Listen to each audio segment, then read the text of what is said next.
Do you ever wonder if you're playing in the right division? What division should you be playing in? When should you be moving up? And what are the differences between the divisions? Let's find out. 3, 2, 1. Hello and welcome to this episode of HyzerCast Disc Golf Podcast. I'm Dave here with Joanna and Lou. Today we're going to be talking a little bit about the different divisions for tournament rounds. We recently all played in the same tournament but in different divisions. So we thought it would be interesting to talk a little bit about kind of the vibes of playing different divisions, what the goals are for a rec player versus a pro player, kind of the mental state, and kind of ways to approach your round. So we're going to go right into it, and I think we'll start with Lou. Obviously, he is the pro player. Lou, yes, give indeed. us kind of a general idea of when you're playing in the pro division, whatever tier tournament, what your goals are, what you're kind of thinking going into it, and just kind of what you're doing in the round. Well, hello to our listeners and viewers. This is a good topic. I find it really interesting for us to be able to sit down and talk about, like you just said, our goals, our game plans on the same course that we all competed on this weekend. So game plans this weekend for me, it's a local course. So just going to go with my casual prep, not over focused, doing anything different than I normally would on a casual round. I surrounded myself with great people. Joanna happened to caddy for me along with my daughter in the first round. It was really cool to have them both on the bag. Game plan was to just throw the lines that I knew. The course really plays to my strengths. I can throw big air shots and a lot of far rollers that are going to give me eagle looks. Capitalizing was a different story. I may have been a bit too casual in the beginning of my rounds. And we had a 3-player card. Joanna, did you have 3-player? No, when I caddied for you, had 4 players on your card. Yeah, I had 4 players all day. Joanna, 3 players was too fast for me. Normally, I'm like, we need the speed of play to pick up. It was so fast. Literally, I was on hole 2 with you, and I look up, I'm like, 9 holes have gone by already, and I'm 1 down. This is not good. I'm literally standing still. So it was very fast. Fast paced. It was just shot after shot. There was no time to really digest anything. It was just, throw and go. It was pretty cool. Definitely an experience. Had a good time. Shot well. Very super proud of myself that my first round was mostly birdie or eagle looks. So to finish -7 with that, I definitely missed a lot of putts and whiffed a lot of easy up shots for some stuff. But yeah, it was a good time, good course, good play, and I don't know what I would change. I would just have to be out there playing a lot better than I did. So it was definitely a type of course that I was able to attack. So there was no playing anything safe. So all or nothing kind of golf. And the leaders for the weekend ended up shooting 14 and 15 downs. So if I'm shooting half as well as they are, it's not going to put me on feature card. Not going to make HyzerMedia shoot. No, not going to make HyzerMedia. I have made HyzerMedia playing in the past at Thompson. So that would have been cool to see again, but not this weekend, not in the cards for me. On to Joanna's game plan. So Joanna, obviously you're playing in usually advanced or intermediate for tournaments. Is that correct? I only play advanced, yeah. Just advanced. Okay, FA1. So give us the kind of breakdown of what your game plan is going into that, kind of the card vibes, mental state, and then you can kind of give us a little bit of a difference because, as Lou said, you caddied for him on his card as well. Yeah, so I will say it was really lovely to play at Thompson again. I think the only time I ever had a tournament round there was for the Horizon Cup, which is such a different layout. Like, everything is extra long, different things are going on. And it was nice to just play the course traditionally. That being said, I feel like I've been playing lots of wooded courses recently. So to have space was really nice to just try and throw. And it was really helpful having Lou there for the first round, especially And discs were like maybe a little sus coming out of the hand. He could kind of look at me and be like, "You tried to juice it, didn't you?" I'm like, "Yeah, maybe." He's like, "Yeah, that's why you threw it into the ground. Your shoulders weren't level." I'm like, "Oh yeah, right." Like, oh duh. So, gotta leave some room for grace in your own game. But it's great to have another set of eyes like that on you. But you It was also have to fun. be It was open. fun. Yeah, but you have to be open for like critique too. So like little things like that I find helpful. Not everyone does. They have to like be in their flow state or, whatever. I think it was interesting that we didn't really discuss shot selection, disc selection as it was happening. I was like really in my game. And I ended up shooting under par both rounds, which was great. This is the first time I ever did a full, 2-round tournament under par both rounds. So that was a nice step in the right direction for me. I thought I really cleaned it up. Round 2, just had one really dumb bogey. But on the day I had 8 different birdies. So I didn't ever repeat a birdie. So I'm like, man, all right, that's kind of cool though. If I can get those 8 birdies in one round, take the bogeys away. Anytime I bogeyed in the first round, I cleaned it up second round. So I'm like, wow, if I could shoot 8 down twice, like, whoa, that's some like sharp shooting. Yeah. But, Lightning in a bottle. Yeah, pretty much. But no, I think you said like a mindset going in. I mean, I knew like the level of players I was playing with, and there was one girl who she and I have battled many times before, and I was excited to play with her because I knew she had a lot of distance, and I was like, this is going to be good. It'll be good to like know that there's someone there to like pace with and keep your game sharp. Because sometimes when you mix up the cards to start a tournament, this has happened to me. If I play with someone who's not as advanced and the speed of play is maybe slow, I kind of get out of a rhythm, which I know that's totally my own responsibility to stay in my rhythm, but sometimes it's difficult. So it was nice to kind of have that person there to like, play with. This happened with me at Stafford too. I played with a local FPO player who was great, and watching her shots, it like really inspired me, and I played a very clean round. And so I think pacing with someone helps me. Mhm. I know that's not really a great game plan, but it's something that I noticed about myself recently that I don't know. I think is important to see. Yeah. That's So, sorry, go ahead, Joanna, Lou. No, I go ahead. had a good question because I watched Yeah. your first round.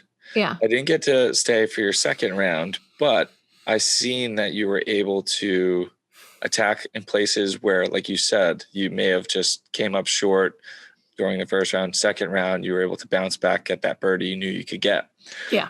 So with all that you said, I'm really curious as to where you felt like you found your success. Was it coming off of the tee pad? I felt like the first round you had very high percentage fairway hits.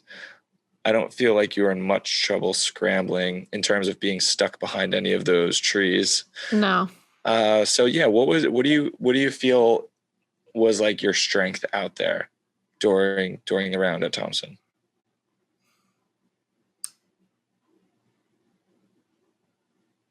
I think this is tough because I do think I got off the tee really cleanly. And the reason I think that is because I had about 20, not 20, I had about maybe 15, 36 to 45 footers on the day.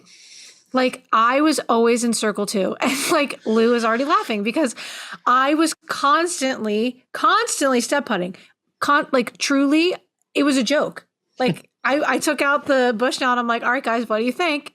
It's 36 again. Like it was at that point where I'm like, okay, I am clearly throwing the disc well because I'm putting myself in a position to get a birdie, which is awesome. Right. Now, like, if I could put it 10 feet closer, that would have been even better, but it's better than being totally out of position. So I think, yeah, getting off the tee was great. I think I learned a lot about my step putt.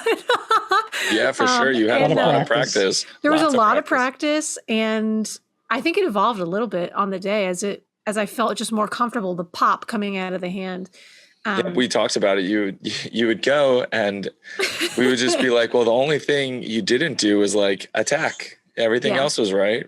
And then that started happening and you were Metal, metal, metal, metal. I was all over. Like, seriously, I hit the basket so many times. And That as feels frustrating good. as it can be, I was so excited to because Yeah, there's opportunity there trying to happen for you for sure. Because guess what? When you miss, it went boop right down. So happy about that. Like, It's a big no target. stress. It's a big target. They say aim small, miss small. I say aim big because I want a big target. Yeah, I don't know. Yeah, so I guess that was my biggest success. And putting was fine, which was great. Like, I never really worried. There wasn't a moment where I got up and said, oh my God, this like really might not go in. I didn't have that thought once, which is a new thing. Right. And we played different layouts. Dave, you played on Friday, right? For the flex and the 1 round flex tournament? Correct. There was 3. They were actually shotgun starts, but it was 3 shotgun starts on one day. Okay. I got to play one of them. Pretty cool. So I played in the rec division. A little bit different experience than you guys. Part of what we were kind of teasing at the beginning was kind of the vibes of the cards. I feel like the goals for rec players are much different than advanced or pro, because the differentiation, in my opinion, between the pro division and the advanced division is literally just the classification of a pro or an amateur, but you're both at the top of either level, trying to do as great as you can, practicing a lot, all that stuff. Rec is a little bit more casual. I think more of the players are someone like me who I'm very busy. I honestly don't have the time to practice as much as I'd like to. So it's more of play when I can, I don't ever get to do field work. I could, but You study a lot of film. You study a lot of film. Exactly. Right. I watch the pros a lot on my editing suite and stuff like that. So that being said, a little bit different goals for the rec division. Really just trying to have fun. I had great card mates. And this tournament, I think, was a great tournament. Actually wound up playing better than I've played at this course ever than I had before. Whoop, whoop. Almost won. Oh. Quick story. I had a 1-stroke lead going into the last hole. Did not realize that because, like I said, just casual, not really checking scores. Turns out I had 1-stroke lead. Went to throw my last shot, par 4 downhill. There's an OB road down the right side. Flexed it out. Was about to skip back in. Maybe have an eagle bid, long eagle bid. Hit a road sign 300 feet away from the tee pad. Way down the fairway, flexed out over the road. 20 seconds later, hits a sign, falls down out of bounds. Wind up double bogeying the hole, coming in 3rd place. If I had known, if I was playing the pro division, checking scores, known that I had a 1-stroke lead, probably wouldn't have thrown it 300 feet over out of bounds. Oh my gosh. Joanna, do you know what he wants to blame this on? The road sign. No. Not the road sign. That's what I am blaming on. No. Listen, every time I practice that hole, I skip it off the road. And in tournament play, I did not. Because I was so nervous. And I'm you don't these need are to. new spots. That's not the play. There's a curb there. There's so much air out there. You don't need to skip it off the road. Well, usually I think I'm going to throw it over the road, but I don't actually get it over the road. But somehow in practice, I was like, oh, look who ate our Wheaties today. And this was way over the road. I almost hit the trees on the other side of the road. Dave, it was fighting to really come cooked back. it. Stable enough disc. It was basically coming right to left by the time it was hitting the sign. But, I couldn't have hit that sign from 20 feet. Somehow I hit it from 300. And I'm talking, this big of a sign. Oh, we all know what a road sign is. Yeah. We see them every day. Very small. Joanna, we love speed limit signs. I'm going back to what I was saying here. Dave was trying to blame it on the fact that after our last recording, we stumbled upon something about our friend Dave here. Dave had a bit of a silly grip, we could call it.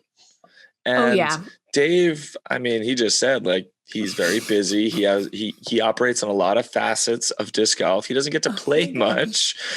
So Dave's grip just outing me right on a podcast. Listen, we got to do it. Okay. That's okay. I wish we were recording because you should have seen our faces. It was a pure and utter shock to see that our friend Dave, you can't see him even more so because of the camo, because he's hiding his head like an ostrich. Dave Ostrich. Find a disc. Oh, there you go. Dave Ostrich.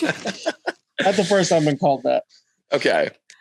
Dave had Should the I show? thumbs. Should I just do the show us the thumbs up grip that you used to rock, Please man? do. Please. Okay, so to preface a little bit, Oh. I've always had nose up issue. So this was trying to correct a nose up issue. So what I used to do was barely get my fingers around the edge and put my thumb way down the middle. Oh my God, Lou. Oh, he said nose up. I'm sorry. I lost track. Keep going. Not typical, but I was trying to fix something. That's probably how I threw for quite a long time. So go ahead. It's amazing that you told me you're like palming it. Right. Yeah. Dave was more or less holding his disc with the back of his palm and his pinky at that point when his thumb's that's far stretched out. I could imagine that's the only part of the grip he had. So Dave could throw 300 like that. And Dave in high school, I'm not sure about college, I won't quote you, used to throw the discus too. But we changed his grip. We fixed his grip over a 5-minute discussion after our video. Joanna, he says he instantly started consistently throwing over 50 feet further. Well, obviously, because hitting you probably road felt the signs. snap that like you've never felt before because you finally had the right tension. Yep. See what happens when you don't practice or do anything. Watch your cell phone film. Oh my gosh. It was kind of crazy. Like, I really thank you, Lou. Obviously, Lou's a great trainer. If you want him to do lessons, reach out to him.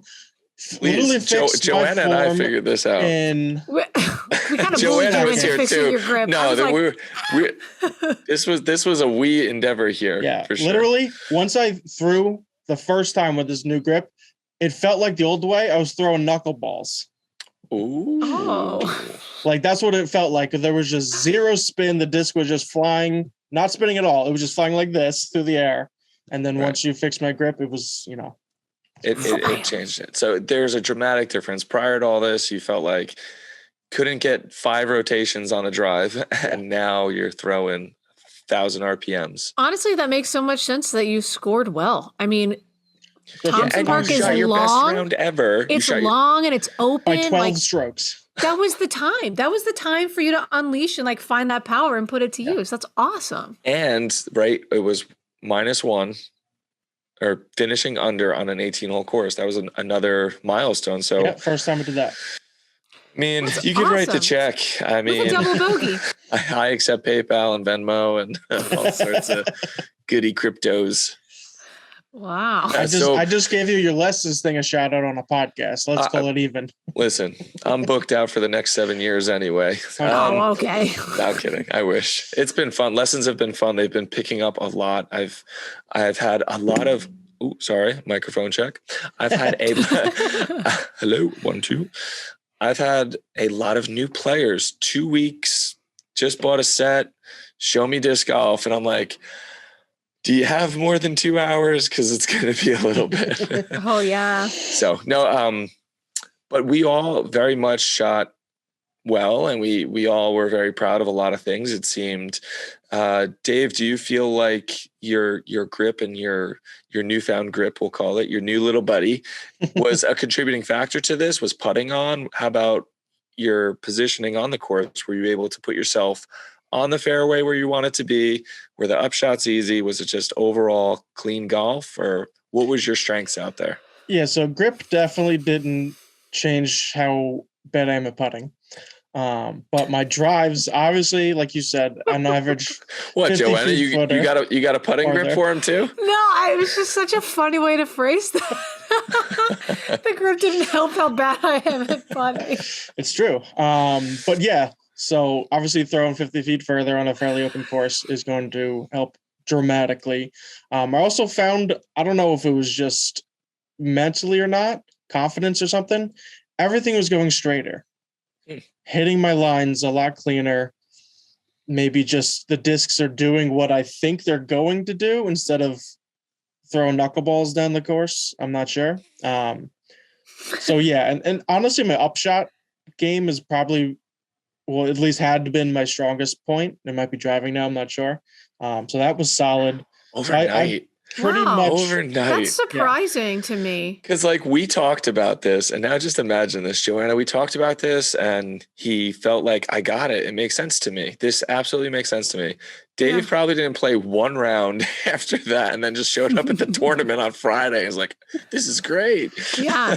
I'm really shocked though that your approach game was, as you say, like on as it was, because I feel like with the new grip, figuring out the speed and the accuracy is like a different thing, because if your grip, I don't know, like when you said full, tilt, whatever, 50 feet more, like those touchy shots, it's really hard to calibrate that, especially when you're changing grip. Yeah, I didn't use that weird grip for my approach game.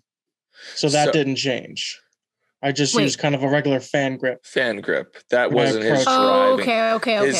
That was his driving grip. I guess just my power grip changed. Okay. And I played a lot of Frisbee when I was younger, just not ultimate, just like catch Frisbee, like a lot.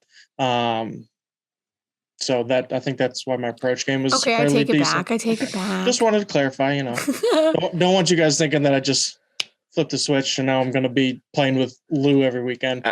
Yeah, you better. You should. Hey, so I found it super interesting too, watching Lou dissect the course, especially as the person who like knows it the best that I know.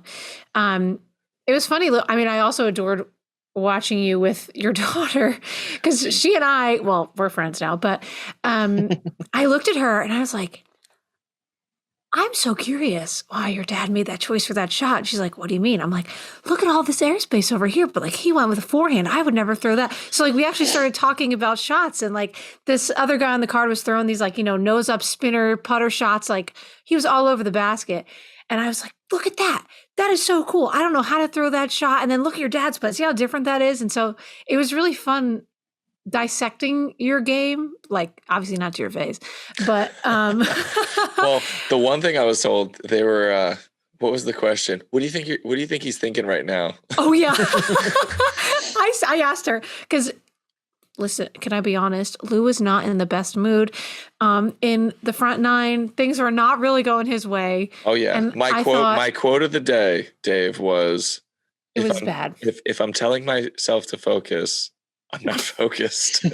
Yeah. So I want to get a shirt made that says, if you're telling yourself to focus, you're not focused. Yeah, you're not focused. Lou just had elevator music playing in his head the whole time. Just couldn't get into disc golf. Yeah, but it was at a point where I'm like, I wonder what can be said to like help get him out. But so I asked your daughter, I said, what do you think is going through his head right now? She's like, besides food? Yeah. She's like, probably a burger and then maybe his game. Yeah. Definitely. My day couldn't have been ruined. Like I said, one of the things I realized was with my casual play, I wasn't really up or down emotionally. It was just, it felt like not my game. So, and it's for a little bit more of an arm than Dave. And, I've been feeling the putter pretty good lately. I thought, I'm going to score well here. And too many holes went by really fast. And then I was like, uh-oh, I didn't show up today. But you really turned it on. But I could, yes. There was a momentum putt that changed your whole game. Yeah. There was just and I too said much. That to your daughter. I was like, that putt is going to change the day right now. And it did. It literally did. Oh, for sure. I just a quick little interaction between the caddy and the junior caddy daughter. She assistant caddy. You just think of all these things. Joanna, I tell you a lot of things, maybe mindsets while you're playing or practicing, or we talk about rounds after, and we share suggestions. And I was getting that, and I'm like, wow. I'm like, I literally can't take my own advice right now.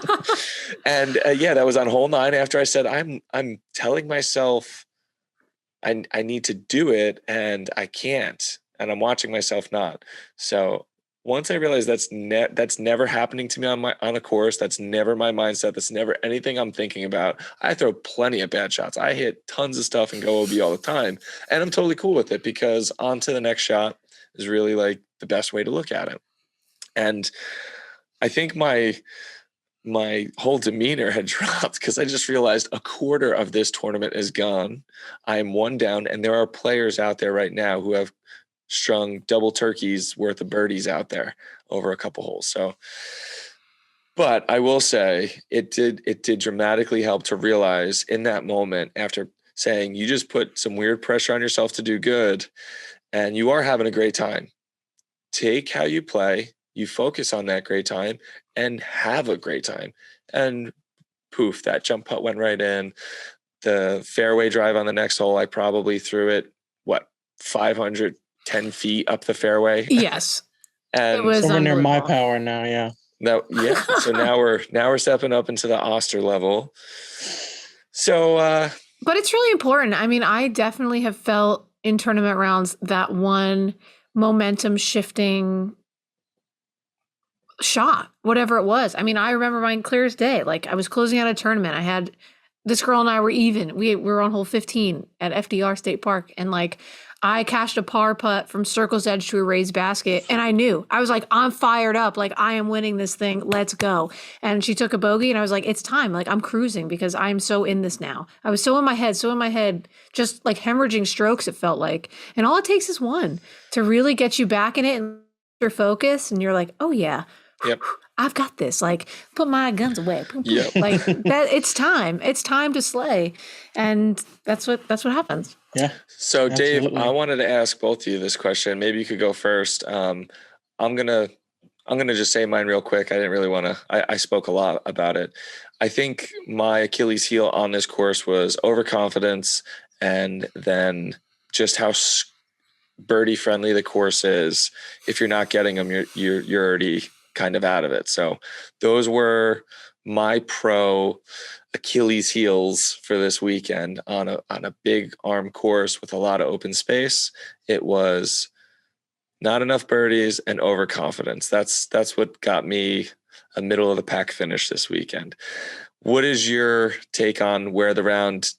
You had a stellar round, but undoubtedly, as a disc golfer, you always know there's this shot you could have had and that shot you could have had. Where do you feel like you could have made it up on the course, or where was the bad spots for you? Well, I'm going to go with a chainsaw and take that sign down, and then I'll be a perfect disc golfer. I won't have to improve at all. No, honestly, like I said, my drive was way better than it was. Thank you to both of you. And then the only thing I probably lost 6 strokes on putting, right? Mm-hmm. Inside of 20 feet. Okay. But like, that's normal for me. Like, if I play a great round, it's always like 4 to 6 strokes higher if you're just going for how many times you got into circle one and just as soon to make the putt. So that's definitely something that I would say cost me a lot of strokes that tournament and every tournament. But I think that's common for, a rec player who's someone not, because putting more than anything, you got to get all those reps in. Yeah. A little tip for you and for all the other rec players out there. I think the reason that's the thing that is least or putting could take the longest. I think people always strive for the distance. Putting seems to take like a backseat a little bit in the game. Like, you get to it when you can, once you figure out how to throw. And that's not a good attitude always. But for those who are putting in the time and practice, the avid rec player who's really trying to figure out their skills, even furthermore, bad idea would be to putt probably from too far away all day during your putting practices. So get a short 5-minute session in where you're practicing your 15 and 20 footers, and then that alone will help dramatically going into your next tournaments. It'll save you at least half those strokes. So I want to hear about the 4 down in the upcoming weeks from you. You got that? Okay. I'll work on it right in between all of my editing sessions. Yeah. Perfect. It's a good 15-minute break outside. 5 minutes. Honestly, minutes. I should, but I get it. Life happens. What about you, Joanna? You shot pretty well, pretty consistent, 1 bogey per round. Was that the thing you wish would just go away and it would have been perfect for you? Or what was it on the course that felt like got you over your tournament? I remember finishing round 1 and thinking, oh yeah, I really left some out there. But thinking about it, I don't know if I did. I feel like I left more out there in round 2. there was one, look, I mean, it's going to be a fluke. I had a maybe 8 foot, 5 to 8 foot, I don't remember now, tap in for par, and I missed. It danced around in the chains and went bloop, bloop, bloop right out onto the ground. And I'm like, oh, okay, great. I mean, that's just a stupid stroke. Like, all right, I can get over that. I think what would have been great, this does have to do with putt. Well, first of all, if I could have gotten at least one of the birdies I'd gotten in round 1 and round 2, that would have been awesome. Not trying to go for perfect, but just one of them would have been great. I think also in round 2, my circle 1 putting maybe between 25 and the edge of circle 1 was not that strong because I was step putting so much that I almost never really putted during the day. So I forgot what that was like to actually putt. And so I wish those had gone in or at least landed closer because it was either an air ball and I'm like, what is going on? I've been all over the basket, but in this motion, suddenly I have forgotten how to connect, which is a funny thing to feel in your body when you're like, wow, you put me 10 feet back and somehow I'm connecting, but right here, I can't figure it out. Right. So there were a couple strokes there for sure. So I think if those couple things, if one could have fallen in each spot, I could have had the win. So it sounds like to me, it's not necessarily from all of us. It's all different perspectives. It has to do with some of our preparation, our practice, our abilities, and just preferences on course and pressures that we feel. I'm the only one mentioning the pressure that I put on myself, but it's a real thing. That's why my focus is to always seem casual. But I had a great time. It was, the first time in 7 years we didn't have rain over the weekend, so I'll take it. I was going to mention that it was a pretty cool experience. Us all playing different divisions, different days, but kind of the same tournament, same course. Great weather, like you mentioned. Great, experiences. I think all three of us, like we mentioned, we didn't touch too much on what we teased in the intro. So let's just close it out with that. We talked about, we're playing different divisions, the differences of our goals, what we played and stuff like that. Let's give our viewers a little bit of an insight of someone like me who just recently learned how to throw 50 feet further. When should you move up?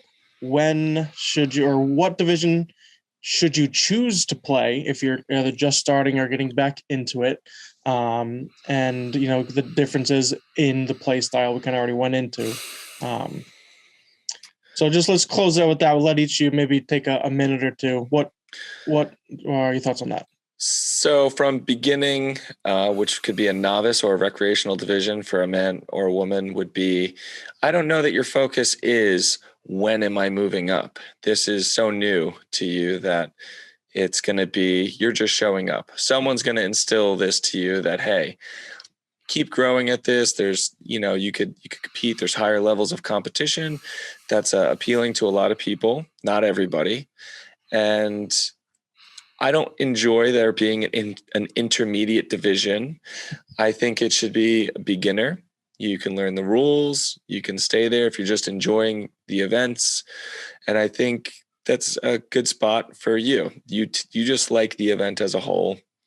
I think if you want to compete and you want to be good and you want to put in practice and you want to put in time to dedicate to being a serious player and understanding the rules, I think there should be an advanced division. That's the open amateur division. There should be a novice division and an open amateur division.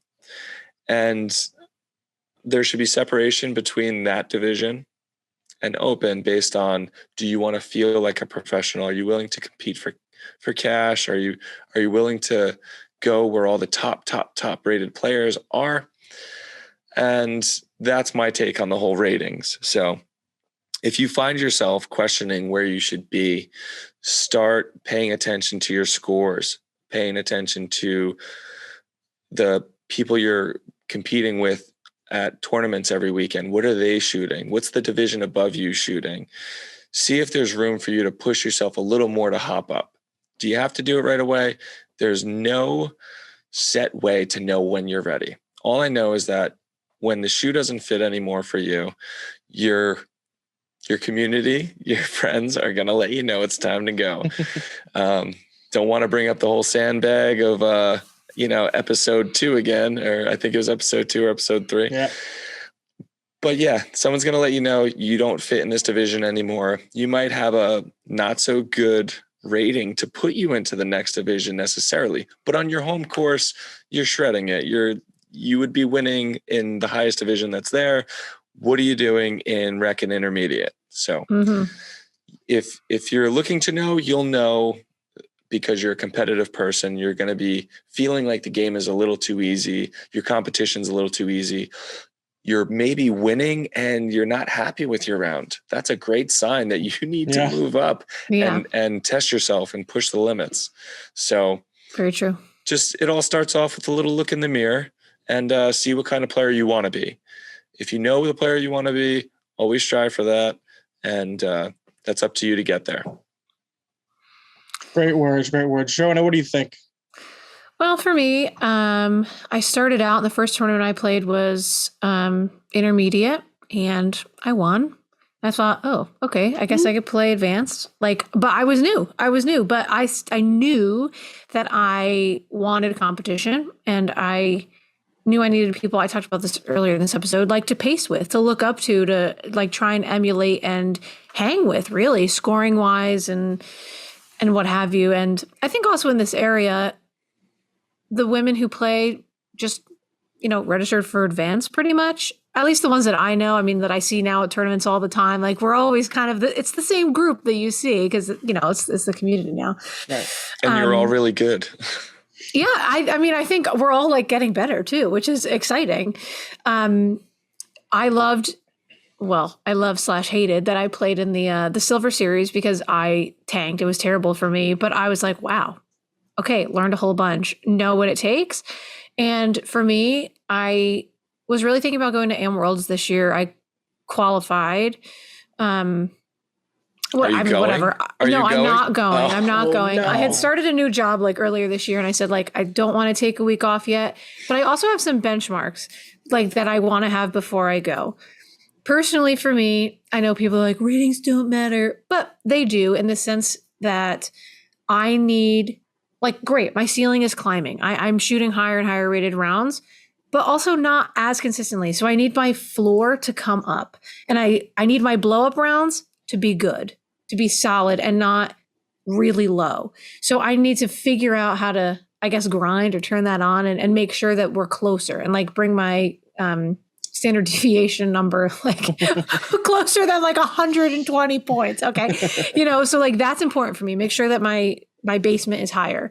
Number 2, I don't have a forehand. Well, I do in tough situations, but I need it to be serviceable.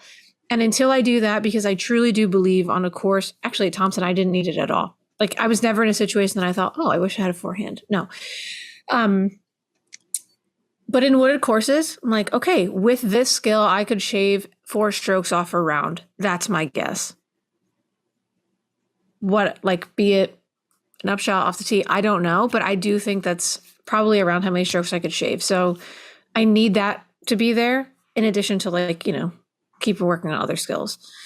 So those are my 2 benchmarks. And I think those are the benchmarks before I move up to FPO, if that ever comes. The girl I was battling with this weekend, she went back the next day and played FPO. And I think it's kind of the level is on the cusp. We were separated by 2 strokes. We've been very close. And I find myself feeling more competitive in those higher arenas. We're not at a big tournament right now. Right. If it was a regional FA1 tournament, maybe I'd get clobbered. I don't know. Maybe I'd win. I don't know. But at least for this local scene, that's where I think I sit. Raising the basement and getting more aspects of the game on lock, I think is really important before you can go anywhere. I think those are both great advice for players that are looking to get some answers. Either set some benchmarks for yourself, like Joanna was saying, and once you get those, that's when maybe you can start playing a more competitive round. Or like Lou said, if you're kind of just in a space where it just doesn't really make sense, your friends are kind of ratting on you and you're winning and playing bad rounds and stuff like that, well, then that's when you would probably need to move up. If you're looking to get into playing tournaments and wondering where you're going, the PDGA does have rating guidelines. And I think if you get started and even if you win your first one, nobody can really, get on you too hard if it's your first tournament. So that's the answer for that. But we have gone over time. If you're still watching, we super appreciate it. If you're love ya. Right, gone this far, I'm sure you're already subscribed. If you aren't, please do so already. Thank you to Lou and Joanna for joining me, and thank you to all for watching. We'll see you next fall.